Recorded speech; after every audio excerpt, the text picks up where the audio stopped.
Hello and welcome back to Lorcana Villain. My name is Baker, and today is my final video featuring set championship deck lists from set 5. I did my first one of these videos about halfway through the season, and I'm a couple of days late on this one, but I'm glad I was able to get round to it. Obviously, I'm aware a lot of people are already in a set 6 mind frame. It's not even out for, well, it's out in just over a week, and then obviously won't be legal straight away. But once we've seen all the sets, all the new set, I know people get very much into that set, and people tend to lose interest in previous formats. But set championship is a season that I always want to highlight, and yeah, I accept submissions via Twitter and email. If you competed in a set championship and you made top 8, then send the list my way and I will show it. But this is going to be the last one for this season. But if you'd like to be featured in a future video covering set championship deck lists, then play in the set 6 format. And if you do make top 8, then do please send your deck list my way. I'm going to take a look through some pictures that people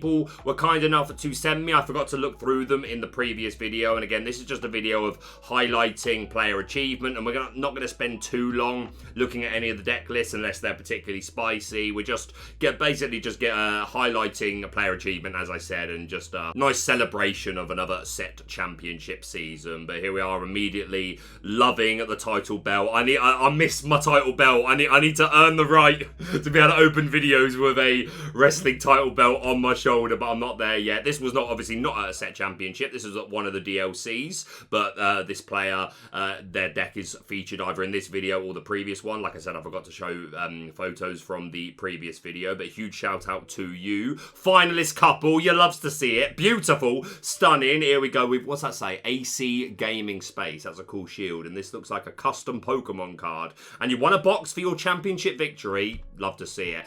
This player, so this was the second. I did 2 set championships this season. I did the content creator one in London, where I did not do very well at all running red blue, and then I went to one public one at Eclectic Games in Reading, and I took my ruby amethyst and my red blue, and I was like, do I want to try hard this and do good old fashioned ruby amethyst, or do I want to get a few more red blue reps behind me? I ended up playing red blue once again. Did not do particularly well, but this was a player that I met there who did make top 8, and they were super nice, and they asked for a photo, and they were wearing a Bulbasaur hoodie, which is always going to win points with me, so congratulations to you. Lovely, gorgeous, you love to see it. I think this is Raven. I love this ring, very cool. But that's flash the prizes. Super cool photo here, meeting the actual Mirabelle, the Madrigal family. That's an awesome picture, you love to see it. Congratulations to you, my friend. This looks like a cool hat and a cool store.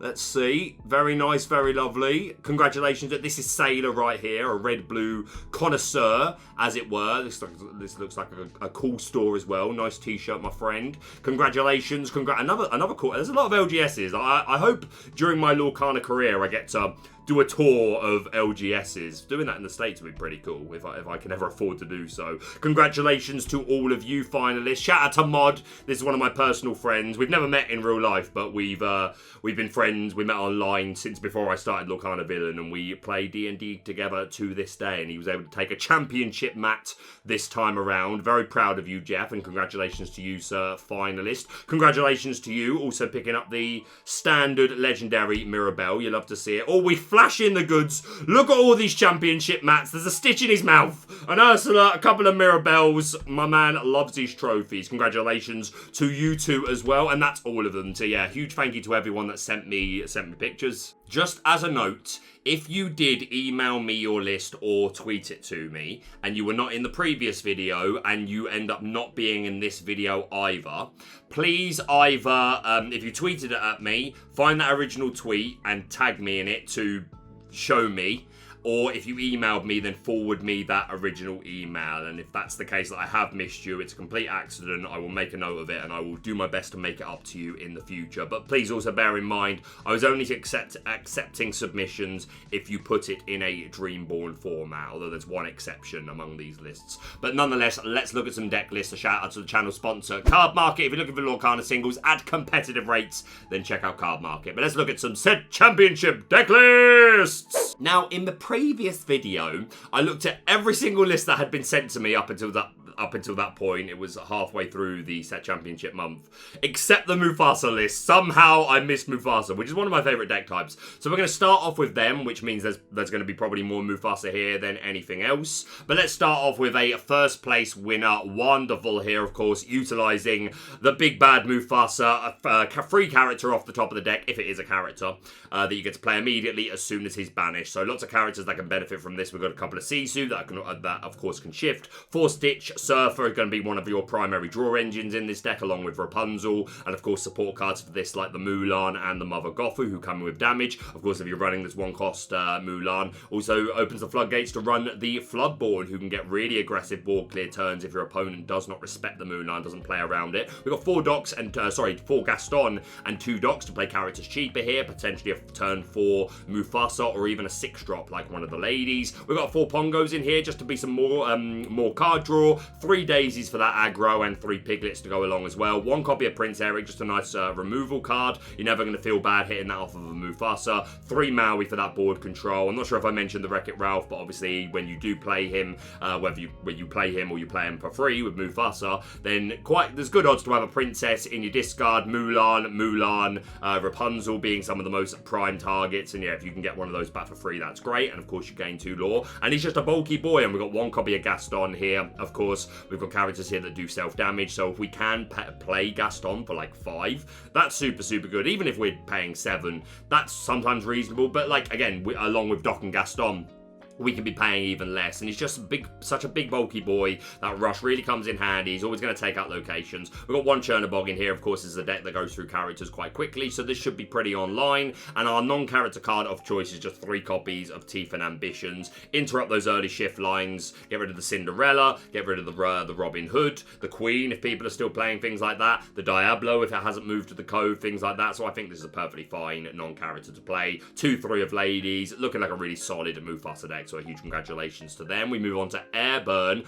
A lot of similarities here. We're playing 4 copies of the Julieta Madrigal, a mini Rapunzel. You remove up to 2 damage to heal, to draw 1 card. Again, synergy with the Gothels and the Mulans. Mulan is our only 1-drop in this deck, which is probably a little dangerous, but we're super mid-range though, and sometimes you prioritize ink. Like if you don't have the Rapunzel line, you can run out of cards way too quickly. So from my experience playing Mufasa, there are circumstances where you might hold the 1-drop, of course, unless it's Mulan, because that's setting you up for Rapunzel. But certainly interesting. We've got 2 Wreck-It Ralph, also 2 Scar here to be a way of controlling the board, 2 Sisu, 3 Maleficent Dragons in here. I always used to play Maddie Dragons in my Mufasa decks.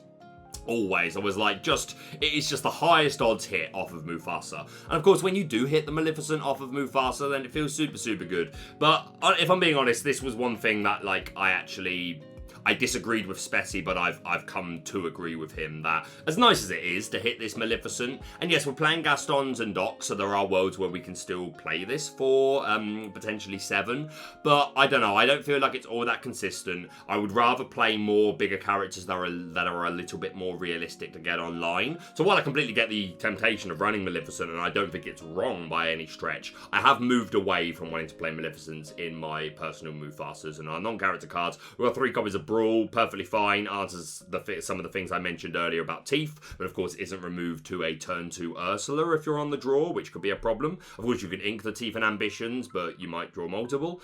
Small odds, but it still matters. But yeah, Brawl, super good, and 3 Invited to the Ball, which I don't know, like, is 6 non-character cards, even though that's such a small amount, is that too many to want to get consistent hits off of Invited to the Ball? Probably not. It's probably fine.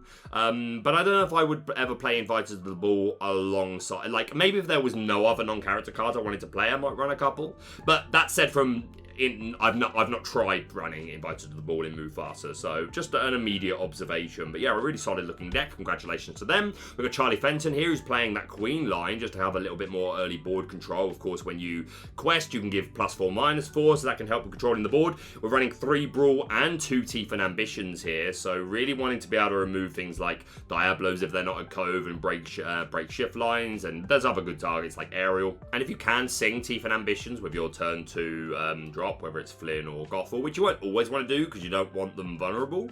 But if you can do that and put the damage on Daisy in an instance where it doesn't matter, then of course that's getting you a lot of bang for your buck. I think I'd probably just max out on the Brawls personally. See a couple of Mallies here, a couple of Sisus, 1 copy of that Scar, 2 3 Ladies, just 3 Surfer Stitch. We are playing 4 Julieta Madrigal, so we do have more draw as well as just the Rapunzel. But yeah, super solid looking. We've got Hazak here, who's playing 3 copies of Lumiere, who I really like.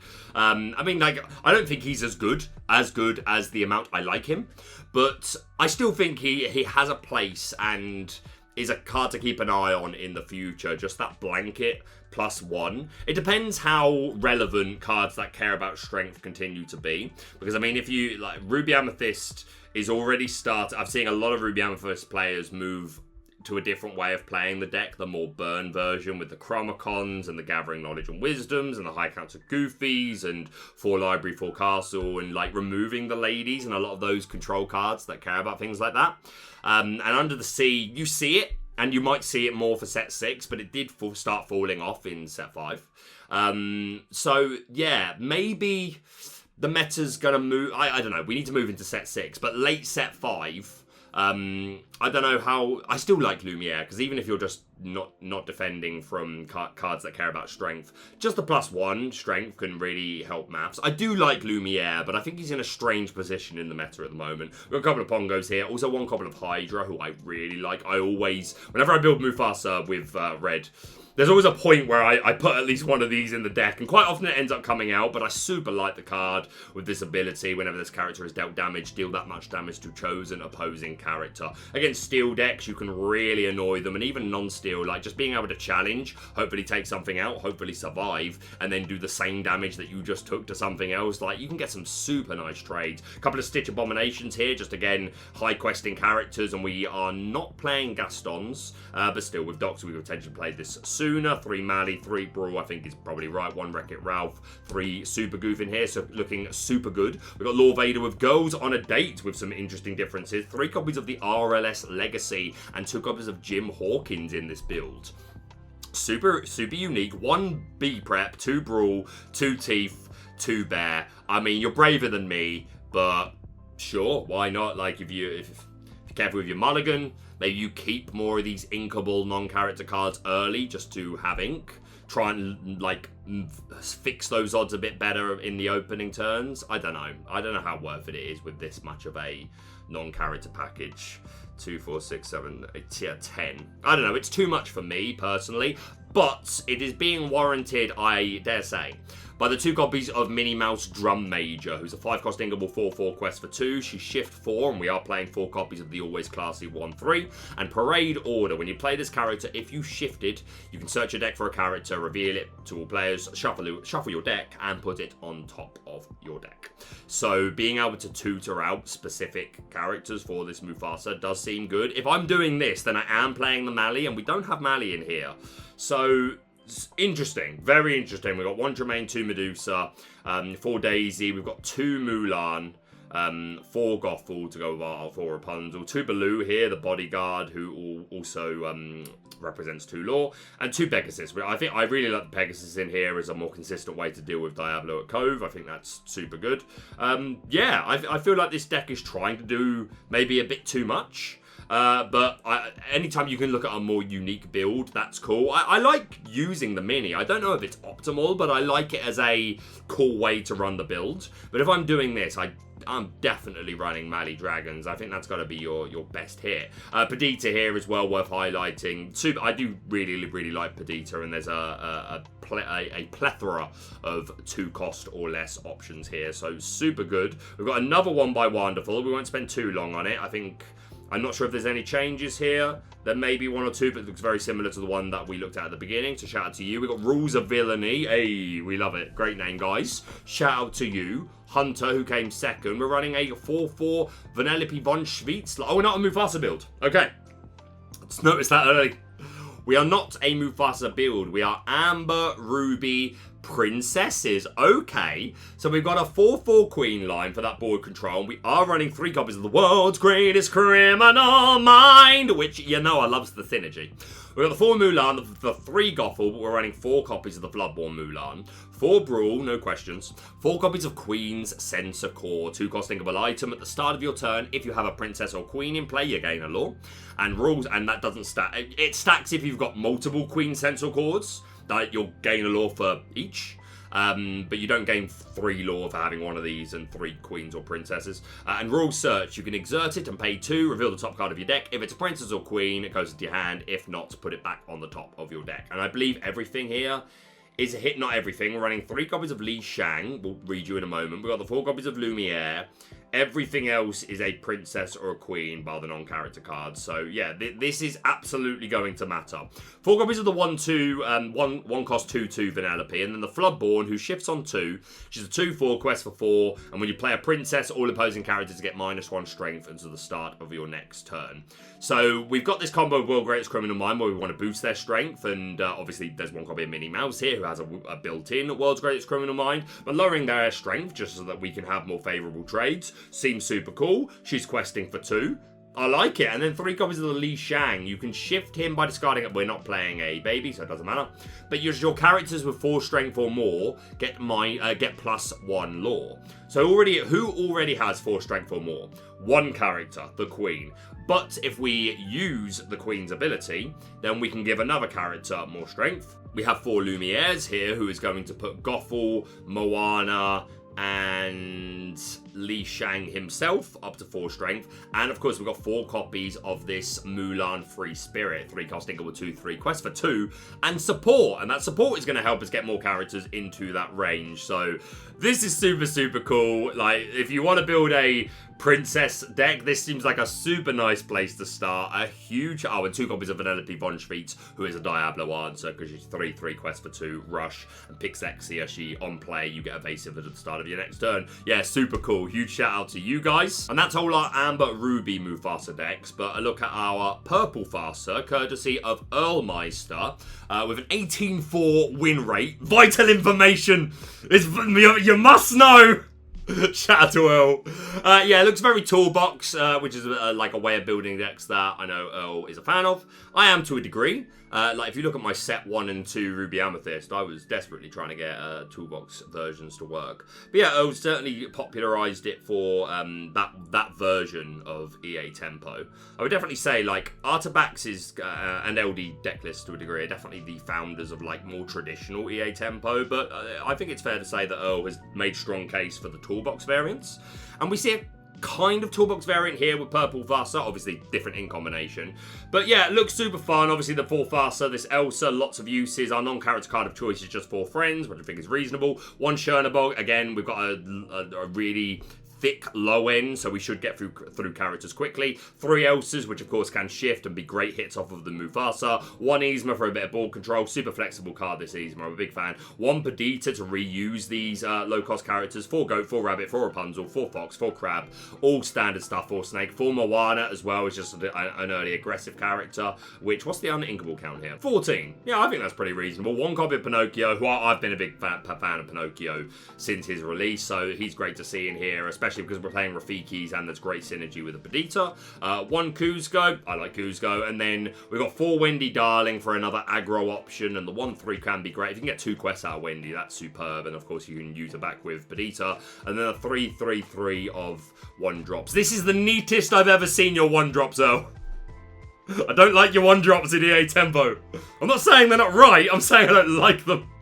But this looks nice and neat. A huge shout out to Earl. So as I said at the beginning, the more traditional the list, the less amount of time that we're going to spend looking at it. But of course we want to highlight. So we've got Charles here with some pretty traditional looking Ruby Amethyst. The only maybe slight unusual thing here is the 3 Castle 2 library. Not so unusual these days. We're seeing more and more lists that are putting a bit more emphasis on the library. So I think this is fine. 4 Brawl, 3 B Prep. We've got 2 Crab here. We are running that Flynn Rider 2/2 of ladies. Pretty traditional looking here. We've got Law Seekers Pro Taris, who I know has been playing around with a lot of different, I think they were playing around with BROOMS mostly this set championship season. But this is their Elsa's library. They've got 3 copies of the library, 4 castle, 3 brawl, 4 B prep, just the 1 C2 empowered sibling who is falling out of a lot of Ruby Amethyst lists, including my own. I think I saw a version of his where he did drop this, to be fair. Everything else here is looking pretty traditional, so a huge shout out to you. Taris, we've got Falcon here with the 4 Finders Keepers, which is kind of one of the newest toys for Ruby Amethyst, and definitely a subject of debate. It was like really partly by me. Hyped going into Seattle, not just by me. They were a bit like, I didn't originally, this came from Wafu Tapu. But I made a strong case for it going into set championships, and I saw a couple of other, I mean, Kendall Burdett was playing them, and that says a lot. But since set championship season, I try and keep my finger on the pulse of Lorcana content and watch as much as I can. And I've seen some debate about this. Some people who are a fan of it, and like if nothing else, just for the Emerald Steel. And then I've seen some people like say that they think it's really not needed. I'm not sure if it will continue into set 6, especially because I feel like set 6 we're gonna become burn. Ruby Amethyst is gonna become a burn deck, and I don't know how I feel about it. But yeah, I like the Finders Keepers. I love the 4 Kuzcos here. We are playing Goats, which you love to see. 4/3 1-drops. Yeah, looking super good. We've got no Wizards allowed. I'm not sure why I made an exception here of showing I prefer showing Dreamborn lists because just keep it all the same. Keeps it neater. I would have made an exception just because of probably how spicy this list is. Ruby Amethyst with that Robin Hood engine, who can obviously play an action for free. So we've got 4 Finders, 4 Pirates, 4 Bee King, 4 Friends, and 4 Gathering Knowledge and Wisdom. Super good hits. We're also playing 4 Ariel, who, when you play a song, chosen character of yours gains evasive into the start of your next turn. And she's evasive herself. So pretty interesting, pretty cool. Always good to look at a slightly different version. But yes, for future set championship submissions, please send me Dreamborn versions. I love index.com. They're a fantastic source of information. I'm very grateful for them, and I use them a lot. But Dreamborn is just the way I like to present deck lists. We've got Danny D here, who's playing 1 copy of Elsa as a shift target on top of the 5th Spirit. I think I'd want to max out on these 5th Spirits if I wanted to play the Floodborn, but I don't hate playing the Floodborn.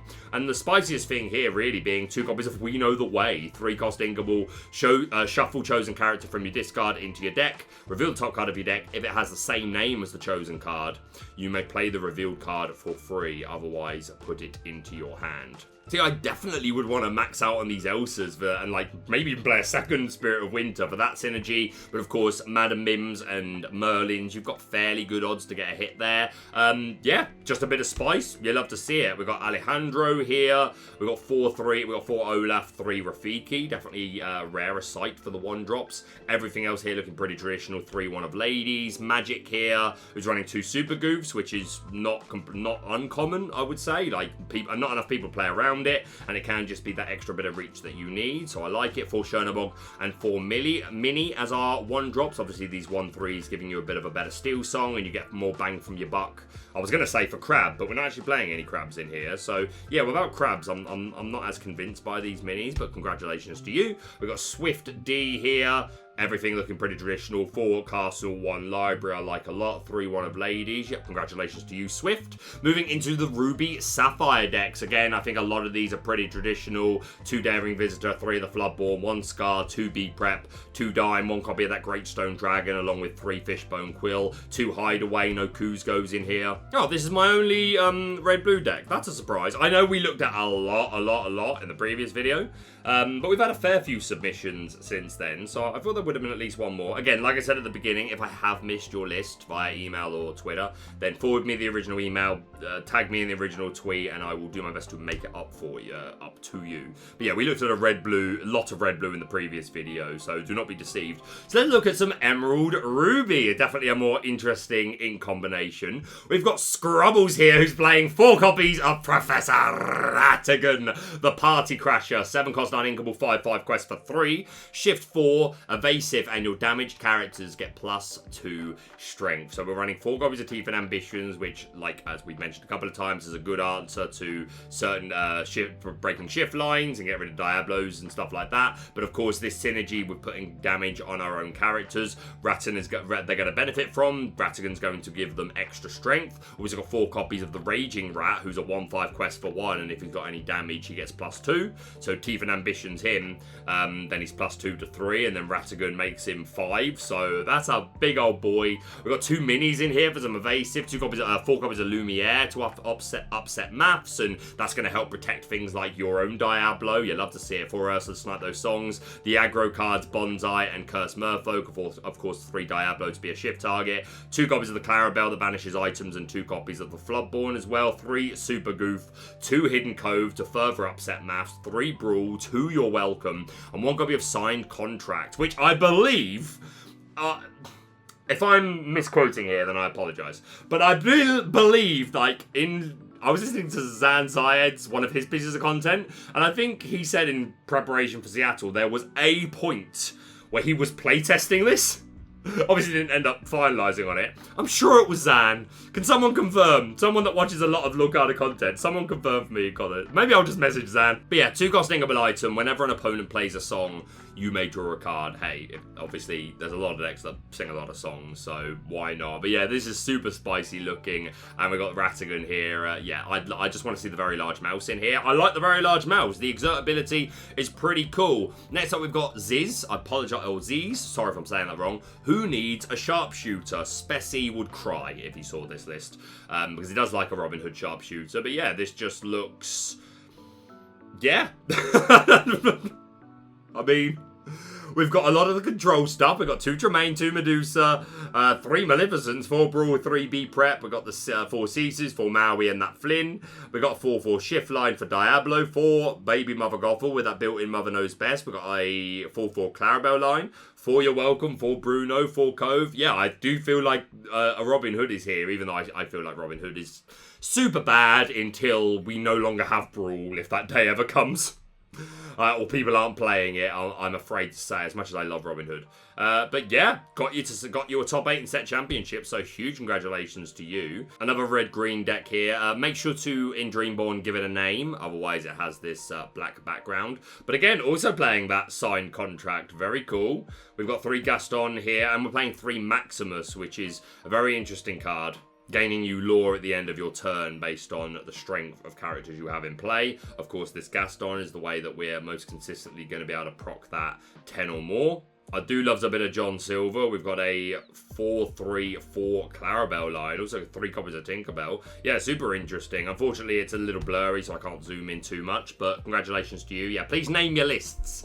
And another Emerald. Emerald Green going strong at set championships. This is a Robin Hood variant. 1 Enchanted and 3 of the normal Legendary. You'll love to see it. 2 Super Goof in here. A lot of traditional stuff that we just talked about. But to complement that Robin Hood, we're also running 3 copies of Dragon's Fire. The 4 Bruno, 1 of them Enchanted, 4 Pirate's Life, 4 Brawl, and we're playing 3 copies of Hypnotic Deduction, which is a cool way of being able to influence this Robin Hood and put the action card from your hand back onto the deck so that you can play it for free. Like if you got the early Dragon's Fire, you can get rid of that. So yeah, I think the inclusion of Hypnotic Deduction is pretty cool. I do believe Speci was playing around with that at some point. So huge congratulations to you. Onto some Ruby Steel, which unfortunately this one is a little blurry as well. Also, please remember when you're saving your lists in Dreamborn and then you're saving the picture, when you click export, give it a second. It takes a minute to fully load. If you click save as before the picture is fully rendered, it will save blurry like this, and it makes it a little harder to zoom in and show in this standard. So,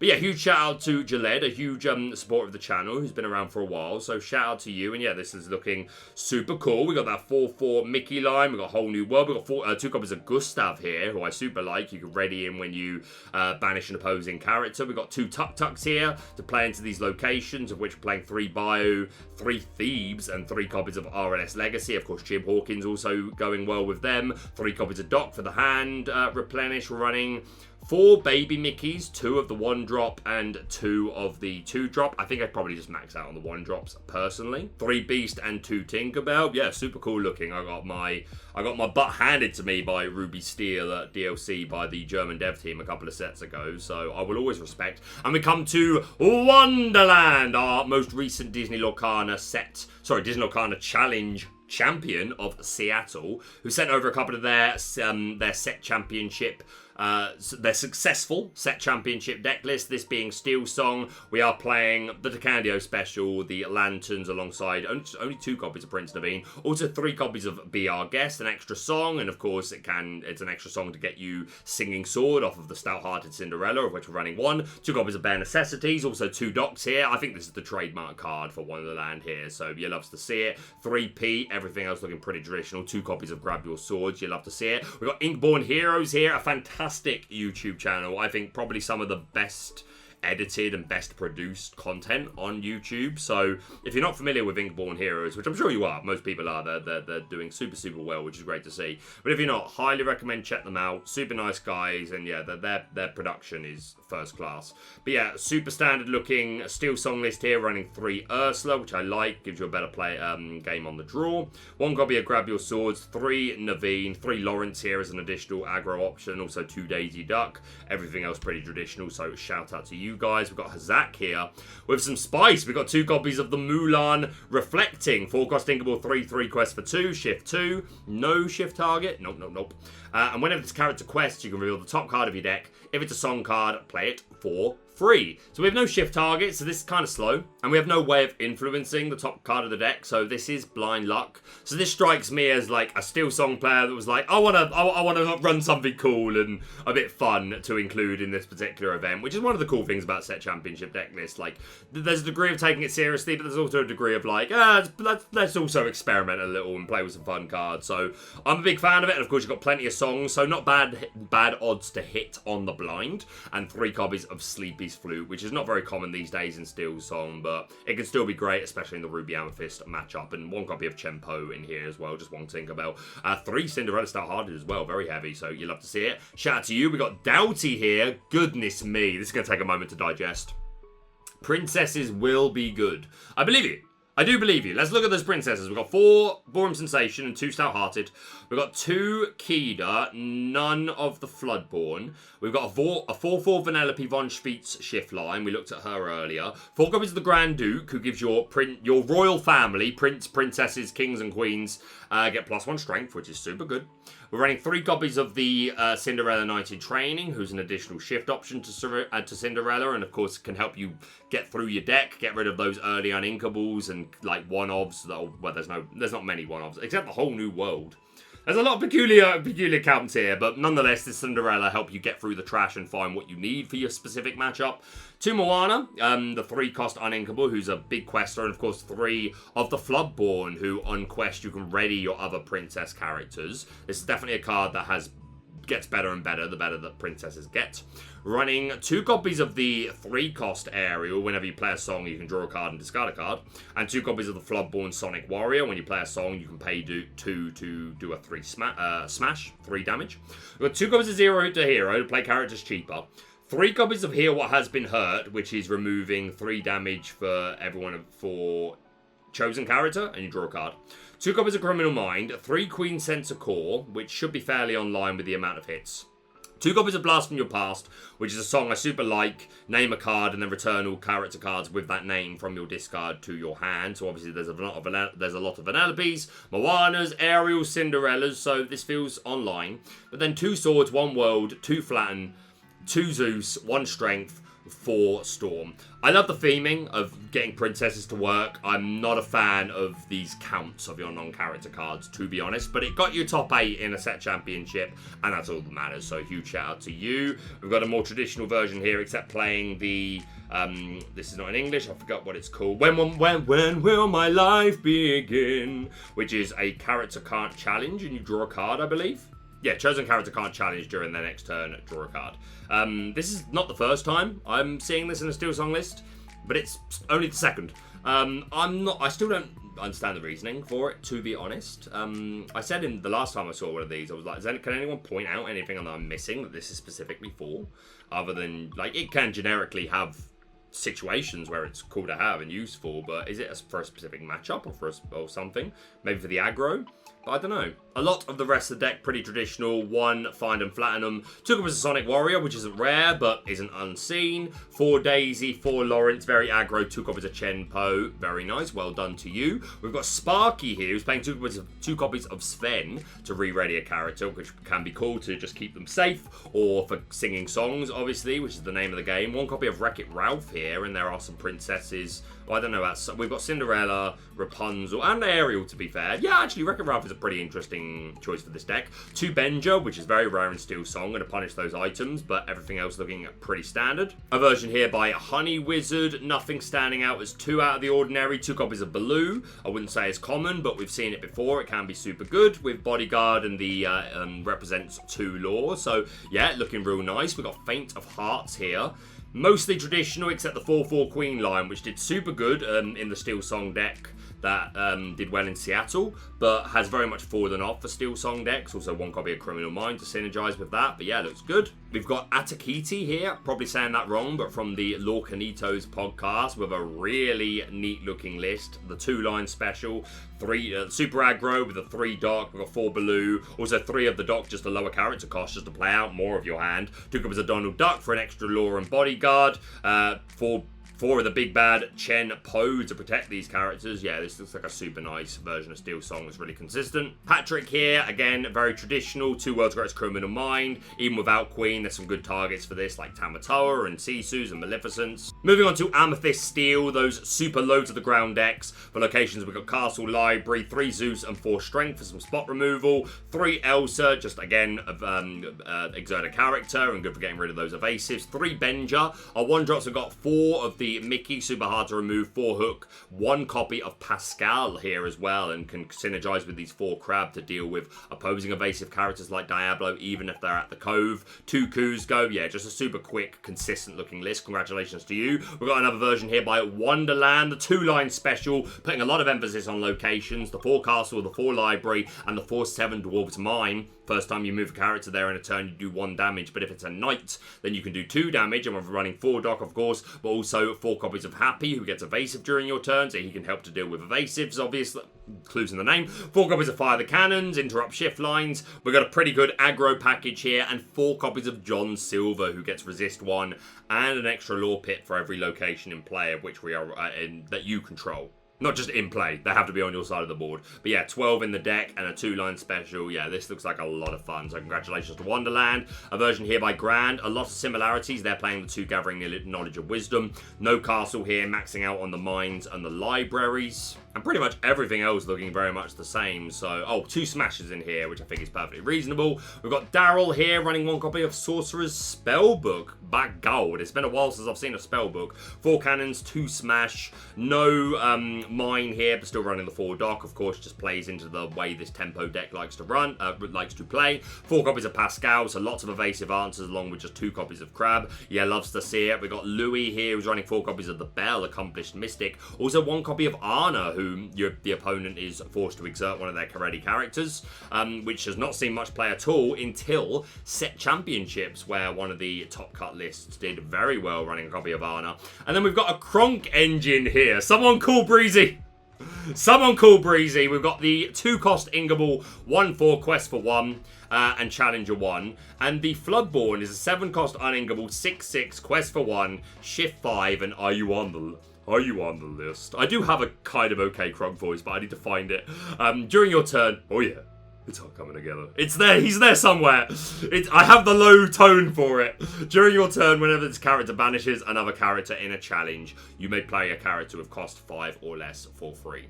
Which I don't think is an incredible ability all the time, but hey, if we're shifting and we're getting it off, then that sounds a lot of fun. 3 Baboom here. Yeah, this looks a lot of fun. Huge shout out to Louis. I'm definitely putting this Kronk on the thumb now. Moving into Blurple, a deck that was doing okay during early to mid season for set 5, but by the end of it, it's just not, it just did not perform well at Seattle at all. So a lot of people have put it down, but of course we've looked at a few for set championship deck lists, because it's a fun deck that sort of, definitely the sort of thing that you would bring along to a set championship to have some fun. All of this pretty traditional to go with our 5th Spirit Elves. We've got 3 of the Floodborn. We are running 2 copies of that big bad Mufasa. So if we do have a lot of cards, a lot of resources, if we have drawn a lot courtesy of the things that Amethyst likes to do, then we can have some really overwhelming turns. And yeah, Mufasa is quite often a must answer. We've got 1 copy of Great Stone Dragon as a great way to do our ramp. We're not playing Fishbone. We don't want to deplete our hand. Yeah, like we're drawing cards, but we want to keep them. We want to have them as actual resources. We would rather ramp from the discard with Great Stone Dragon, or of course we're running 3 copies of Mickey Mouse. There are 4 Tipo here, so we will ink from our hand a lot, but you don't want to overdo it. I think this is very reasonable. 1 Cogsworth here, but 3 copies of the Floodborn. I love Floodborn Cogsworth in Blurple. But every time I see so many Blurple decks running 2 or 3 of the 1-drop Cogsworth and no Floodborn. And then whenever I see a 2 or 3 count of the Floodborn, they're running like 1 of the baby. Like, just give me someone run 4 of this. I just need to see it. 2 copies of Kuzco for removal of locations and items. 2 Hades to control the board a little better. And 3 Library, our location of choice. Looking super good. We've got another 2-line special here. We're ramping with Tipo, Mickey, and Donald Duck. 4 Hades, 2 Floodborn Elsa to shift onto our 5th Spirit, 4 Castle, 4 Friends, and 4 Finders Keepers. This looks really neat. Huge shout out to you, Manuel. We've got Jacob here with the Spice. 1 Cogsworth, 4 Magic Broom, 4 Scuttle to find those items, of which we are running 4 Porp, 4 Amethyst Chromacon, 3 copies of the Lamp. Yes, mates. Yes, lad. 3 copies of the White Rabbit's Pocket Watch. Yes, mates. And 4 Fishbone Quill. We've got 1 Hideaway. 1 copy of Rule Tantrum. Banish any number of your items and draw a card for each banish this way. And then finishing off our characters, our bounces, 4 Fox, 4 Crab. No Snake, no Rabbit, no Goats, 4 Flavisham, 4 Elsa, 3 of the Floodborn, 3 copies of Maleficent, Mistress of All Evil. Whenever she quests, you can draw a card. And during your turn, whenever you draw a card, you can move a damage counter from a chosen character to chosen opposing character. And yeah, to be fair, like these Scuttles, like pretty good odds. Probably about to challenge and just put 2 damage on yourself. That seems okay. 2 copies of the Genie main attraction, who does synergize with Cogsworth to be able to immediately exert him. Otherwise, I think he's too slow. And then 4 copies of the Striking Illusionist Jafar, where you draw a card each time. Sorry, you gain a lore each time you draw a card. No shift target. This is madness. I love the Lamp. I love the Jafar. I even like the White Rabbit. To be fair, White Rabbit's Pocket Watch is another way that you get Genie online without Cogsworth. And it's a way that, yeah, it's how you get Jafar online. Okay, sorry, it took a moment to click. Yeah, it's how you get Jafar online without shifting on the turn you play. Again, assuming a ramp. If you've already got the Pocket Watch down and you've got 8 ink, Jafar, give him Rush, challenge, hopefully survive, exert. But then how you doing your drawing? I suppose you, like, if you've got no ink, I suppose you can Sing Friends. You got Amethyst Chromacon here. Lamp is something you can put down. I still really like Lamp. I think there's something in the Lamp. I don't know. I think I'm. Tell me I'm tripping, but I think the Lamp's underrated. You know, so I really like it. And yeah, if you've already got it on board, then even if you've got no ink left after exerting Jafar, just Chromacon, Lamp, Sing Friends. Quest with Flavisham to remove an item. Quest with Maleficent. Yeah. I don't know how consistent it is, but this looks really, really fun. Huge shout out to you, Jacob. Just a couple of blue steel here. This is a wheel version, which they are not all. Moving on to blue steel, we do have a wheel version here running 3 copies. We've got 3 copies of Ariel, which along with Pete can just be checkmate. Huge shout out to Sky, who sort of like originated that concept as far as I'm concerned. 2 copies of Tipo, but of course our 1-drops are just items. 3 Fire the Cannons, 2 Rise of the Titans to deal with those pesky locations. 2 Mickey to go along with the 4 Quill. Yeah, looks super good. And of course Moyen kind of contributed to repopularizing blue steel from a fantastic run in Seattle. Battle, although again, he was a no-will version, but yeah, shout out to you, Gable. And then we've got Jules Senior here, who is also playing a whole new world version, running 3 copies of the Cheetah, who's definitely gaining popularity in this archetype, 2 Ariel, 4 Donald for extra ramp, 1 copy of that big bad Mufasa, 4 Tinkerbell, 3 Tamatoa, we've got 1 Cannons, 2 Baboon, 2 Rise of the Titans, 2 Let It Go, everything else pretty traditional. And moving in, we're nearly there, guys. Moving into EA Tempo, just win the game. We've got a Luma Spark here. At a glance, nothing stands out as out of the ordinary. Maybe the 4 Shift Pegasus. Not uncommon, but not the majority of, not what you would normally see. But some versions do run this Floodborn. Everything else looks really good. I really like Lol Tiberius Rorks. Yeah, shout out to you, Aluma Spark. We've got Alex Blair here, who's running the Diablo package along with it. 2 copies of Sir Hiss. Nice early quester and, I was going to say singer, but there's nothing here for him to sing. But just a quester and a response to Diablo at Cove. So a bit more of an aggressive version here by Alex. You'd love to see it. We've got Solo Falcon here. This looks very similar to the first one of these EAs that we just looked at, other than the 2 Bell Accomplished Mystic, which is a nice option. But yep, looks solid. Congratulations to Solo. We'll come back to you. This is the exception I made. This is the only list that I'm showing, which is just a picture of the list. Because they're just harder to review. But this was the player that I met at the store in Eclectic Games that I showed a picture of me and them together. So I've made an exception for them. But yeah, please send in your list via Dreamborn. But yeah, just a super aggressive looking version here. I'll come back to that crazy Emerald Amethyst deck. We got Green Steel here. This looks very much like the standard these days with the morphs and the hypnotizes. Only 2 copies of Deceive Revolt and 2 copies of Lucifer in here, which is a little irregular, but everything else looking pretty standard. Just 3 John, I think is fine. Congratulations to John. We got Raven's Mask here. This looks absolutely traditional as heck. The most consistent way to play the deck, I would say, with 1 copy of Ana. No Muses. Yeah, I missed the Muses in the last one as well. Yeah, no Muses. So that is a big change. So yeah, I do think Muses you should play in this deck, but everything else looking pretty traditional. We got Wonderland here, running a slightly different version of Emerald Steel. We've got 4 copies of we got a 4-2 Pegasus line. 2 copies of Strike a Good Match as another option for our Ursula Deceiver of All to sing. 2 copies of Smash in here. 2 Hidden Cove. 2 Flynn Rider, which you very rarely see in Emerald decks these days. So shout out to Wonderland. N play 4th here. Again, everything looking pretty traditional. This is the most traditional it's looked, to be fair. 2 copies of the Muses and 2 copies of Ana. Yeah, really, really nice. Oh, we got a spicy Robin Hood variant here by Mr. Mark. All right, let's see. We've got the 4/4 traditional Robin Hoods, but running 3 copies of the uninkable Capable Fighter, who you can exert to deal 1 damage. We've got 3 copies of the Scar Vengeful Lion. Whenever one of your characters challenges a damaged character, you may draw a card. 2 copies of Helga Sinclair, who, when she quests, you can do 3 damage to a damaged character. 4 copies of Morph, of course, can be a shift target for Helga Sinclair or any of our Floodborns. 3 copies of the Set 5 Robin Hood, who's a shift 3, and he gets an extra lore pip for each opposing damaged character in play. 3 copies of Beast Relentless, who's going to take advantage of these cards that can do chip damage. Also 4 Tinkerbell contributing to that. We've got 4/4 Clarabelle, the baby only being the 3-drop, who lets you draw a card if your opponent's got more cards in their hand than you. 3 Ring the Bell to banish damaged characters, and then 4 Strength, 4 Whole New World, 3 Grab Swords, 3 Robin's Bow, which is a 3-cost uninkable item, exert to deal 1 damage to a damaged character, and whenever a character of yours named Robin Hood quests, you can ready the item, so that could get pretty out of hand.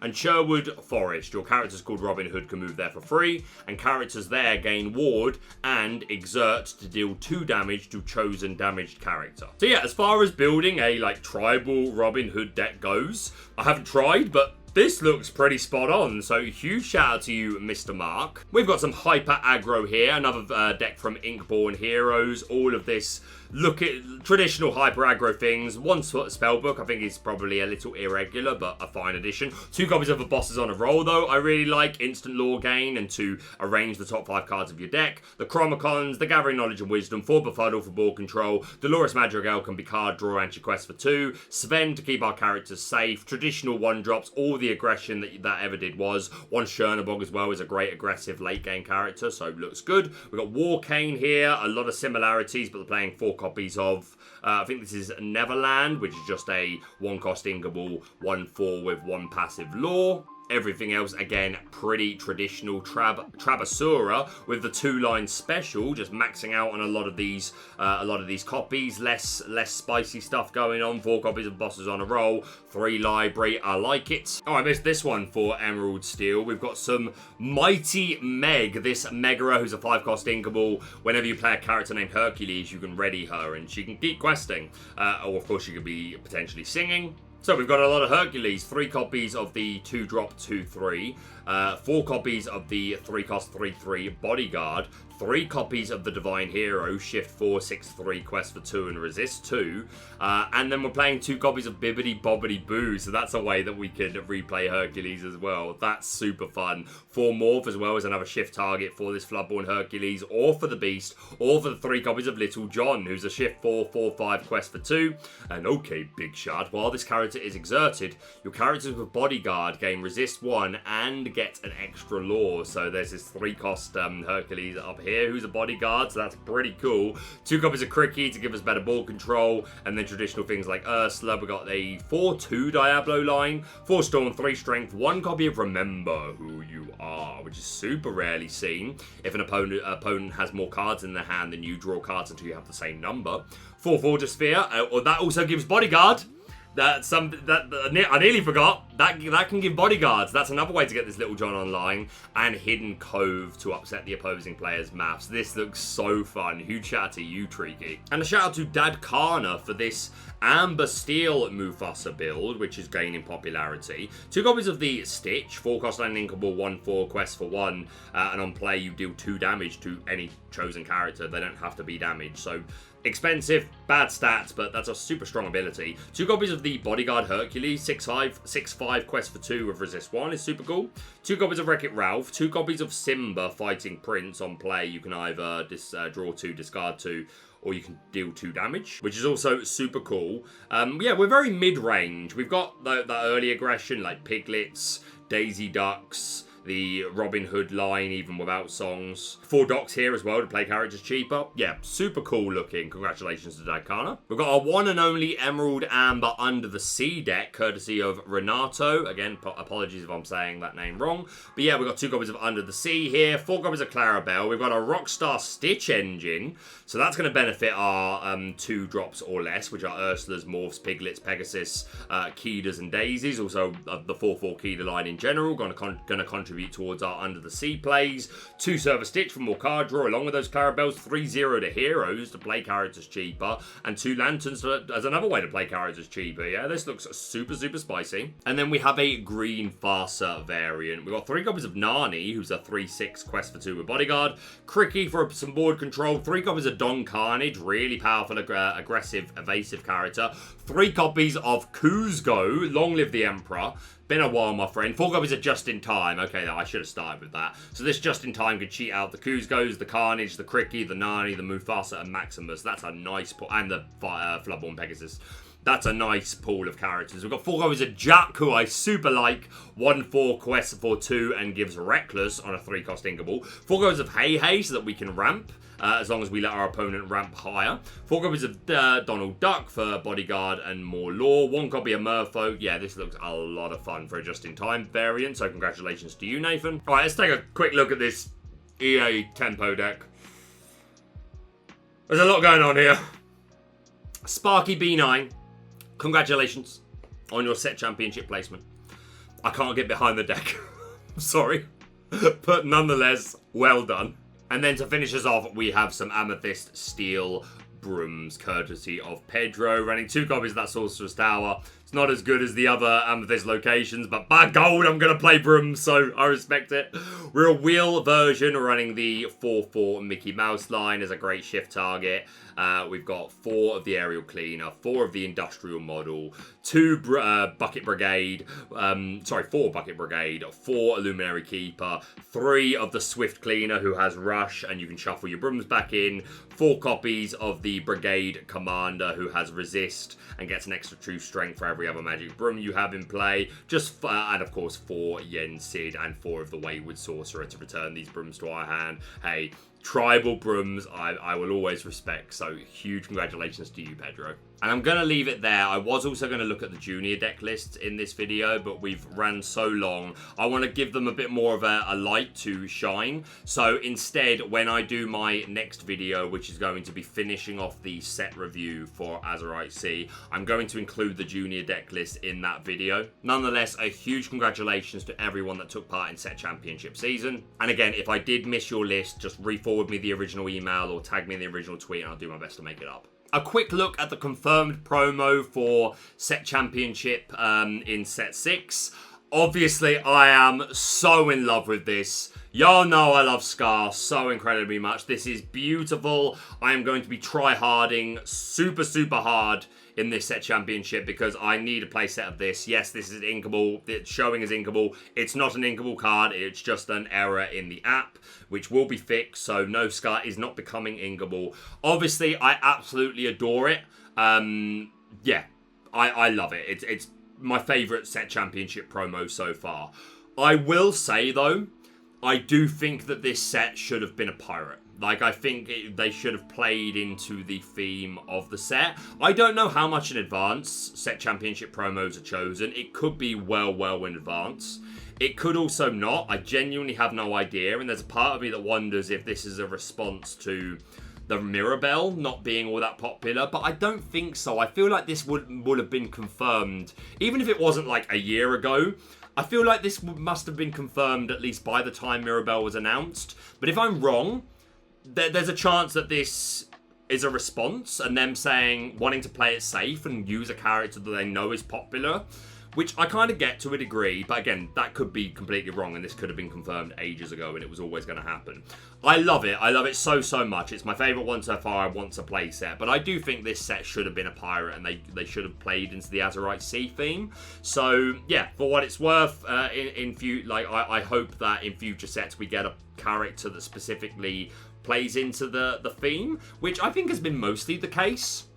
Obviously, Rockstar Stitch was the one for Into the Inklands, but was a Chapter 1 card.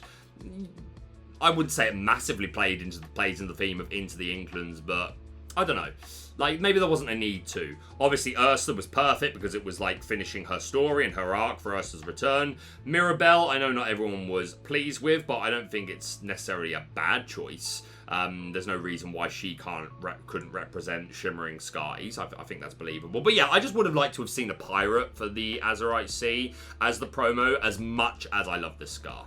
And just to finish off on a couple of very quick bits of admin, thank you to those of you that have checked out the starter deck gameplay matchup between me and Spessy, which was the last video to go up on the channel. The algorithm did not push that at all. Like, it's performed fine in terms of, like, view duration and likes and general feedback, but for some reason the YouTube algorithm didn't want to push that at all. So you may not be aware that exists. So if you haven't seen me versus Spessy in real life, in-person gameplay with the starter decks, then go onto my channel and track it down. And just a quick word to the whole Elestrals thing, which was very controversial, because overall that video did super well, but there were some voices that were upset about the Elestrals promo, and I agree with some of them and I disagree with some of them. There were a couple of comments saying, oh, it's got nothing to do, if it's not got anything to do with Lorcana, it should never be on your channel, which I'm sorry, I completely disagree with. Lorcana should always be the majority of my content and always will be. But if I want to sing a song or I want to tell a random story or this, that, or the other, then I'm actually absolutely going to. And if you don't like that, then there are plenty of other content creators who can best serve your needs.